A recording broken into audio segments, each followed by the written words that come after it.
Madame la directrice générale, en vous souhaitant bienvenue à la loterie de l'État haïtien, je voudrais vous féliciter du choix qui est fait de votre personne pour occuper le poste de directrice générale à la LEH. La LEH, institution commerciale jouissant de personnalité civile selon la loi du 4 avril 1958, a été créée pour répondre à des besoins qui consistent entre autres à améliorer la vie sociale de la population haïtienne. Elle a été aussi créée pour non seulement commercialiser des produits qui entrent dans la ligne d'action de sa sphère d'action, mais aussi pour réguler le secteur des jeux de hasard en Haïti. Force est de constater que la LEH est prise dans un labyrinthe dans lequel elle a du mal à trouver la sortie.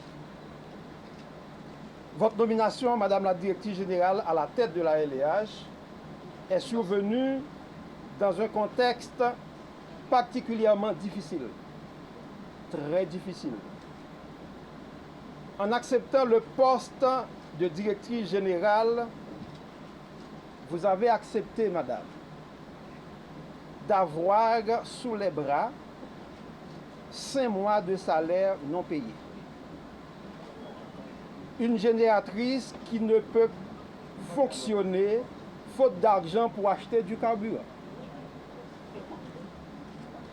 Le parc automobile fonctionnel, mais handicapé, parce que le bureau n'a pas qu'à payer assurance machine. Service routinier, pas qu'à fait. Toute machine ici a un panne de caoutchouc. Même machine officielle là, qui c'est machine de fonction là, pas d'assurance sur lui. Le PC installé sur votre bureau est fonctionnel, mais ne peut ni envoyer ni recevoir de courriel faute de connexion Internet. Pourtant, la LEH se devrait être en mesure de répondre favorablement à ses obligations car elle dispose dans son stock un fonds de commerce assez substantiel lui permettant d'y faire face. Les employés de la LEH dont je suis le porte-parole sont prêts et disposés à travailler et à collaborer avec vous pour braver ce danger qui nous menace. La situation peut paraître compliquée, comme de fait, elle est compliquée. Mais je veux croire qu'elle n'est pas sans issue. Si vous faites montre d'esprit de compréhension, de dynamisme, d'entente, de détermination, vous pouvez réussir. Car je peux vous assurer que le secteur des jeux de hasard, c'est un secteur qui est en pile puis qu'en coin là. On n'entre pas dans ce secteur par hasard. Il vous faut une bonne planification. Nous autres, cadres et employés de la loterie de l'État haïtien, nous sommes disposés à mettre notre expérience et notre savoir à votre service pour votre pleine réussite. Ainsi, Madame, au nom de tous, cadres et employés, j'ai l'heureux privilège de vous remettre les clés de la LEH. Je vous remercie. Voilà. Nous tenons à venir et à vous dire combien nous apprécions le fait que vous ayez accepté le poste de directeur général de la loterie de l'État haïtien. Nous avons reçu les états financiers il y a environ 3 semaines et nous sommes conscients des problèmes auxquels vous êtes confrontés, nous sommes confrontés. Parce que finalement, ce que l'Haïtien doit comprendre, c'est que nous sommes finalement un. Quand un échoue, c'est le pays entier qui échoue. Et nous devons nous arranger pour qu'au niveau de la loterie, on ait créé les conditions pour faire ce que le secrétaire général vient de mentionner tout à l'heure, qu'il y ait par exemple que nous puissions répondre aux besoins sociaux. Il y a une infinité de gens à qui il manque l'essentiel. Et notre tâche, c'est de voir aujourd'hui la loterie telle qu'elle a été gérée hier. Est-ce que nous pouvons continuer sur la même lancée?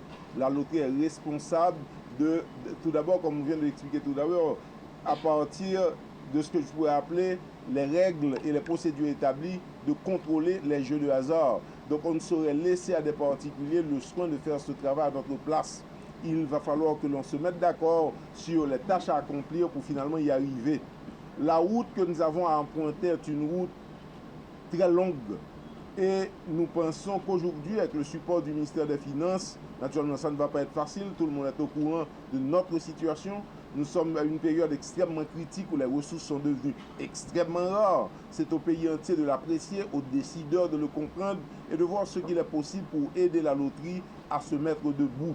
Croyez-moi qu'il y a une infinité de choses dont il vient de mentionner, le fait que nous n'ayons pu payer le salaire pendant 5 mois.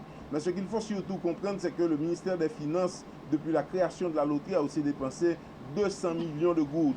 Donc la loterie n'est pas là, c'est-à-dire que le ministère n'a pas la responsabilité de payer le salaire. Il peut arriver des situations particulières où on apporte ce support-là, mais c'était la loterie de gonfler ses muscles pour faire son travail. S'il faut le support de la police, vous allez l'avoir. Si vous avez besoin du support des hommes de loi, il va falloir aussi que nous le fassions pour que finalement la loterie joue son rôle. Croyez-moi, il n'y a pas une tâche en Haïti qui est facile. J'ai été étonné parce que j'ai eu l'opportunité d'installer plusieurs ministres et directeurs généraux. Jamais je n'ai vu autant de caméras, autant de journalistes autour. Cela veut dire que vous êtes une personne qui est très connue au pays et je vous souhaite tout le succès possible. Donc à la loterie, aux problèmes auxquels vous êtes confrontés aujourd'hui, essayons ensemble de trouver une solution pour que finalement la loterie puisse jouer son rôle et trouver une voie qui lui permette de répondre aux besoins sociaux de la population. C'est avec humilité que j'accepte d'occuper les postes de directrice générale de la loterie de l'État haïtien du gouvernement privé Jean Charles. Je voudrais témoigner toute ma gratitude au président de la République, son Excellence Jocelyn Prévert, pour avoir jeté son dévolu sur moi afin de servir la République à ce niveau. Cette décision témoigne la volonté du gouvernement de prouver que les femmes ont leur pierre à poser dans la construction d'une Haïti économique, juste et indépendante. À vous, Monsieur le ministre des Finances, j'adresse mes sincères remerciements dévoués pour les propos bienveillants que vous avez eus à mon égard en procédant aujourd'hui à mon installation. Je voudrais pouvoir compter sur votre collaboration afin de relever les défis rapidement, ce qui aidera beaucoup le budget de l'exercice fiscal à venir. Des ressources, nous en avons beaucoup. Il faut juste la volonté de les mobiliser et de les mettre au service du Trésor. Il serait de bon temps que je salue la mémoire du président Louis Borneau, qui, en 1927, a eu cette dite clairvoyance économique pour doter le pays de la loterie nationale. J'arrive à la tête de cette institution à un moment très, très difficile de notre histoire de peuple. Cette nouvelle fonction me permet de mettre mes connaissances au service de l'État, serviteur que je prône depuis belle durée. Je vais rapidement me mettre au travail pour non seulement consolider les efforts qui ont été faits pour dynamiser la loterie, mais surtout pour garantir une couverture nationale. Je voudrais tout aussi profiter pour féliciter le directeur sortant, qui n'est pas là malheureusement, M. Newcombe, pour avoir consacré une partie de son temps au service de son pays. Nous avons dit que je viens là pour me travailler avec mon livre. Nous sommes militants qui sont engagés dans des batailles sociales, justice sociale pour tout le monde, pour les femmes, pour les jeunes, pour le pays.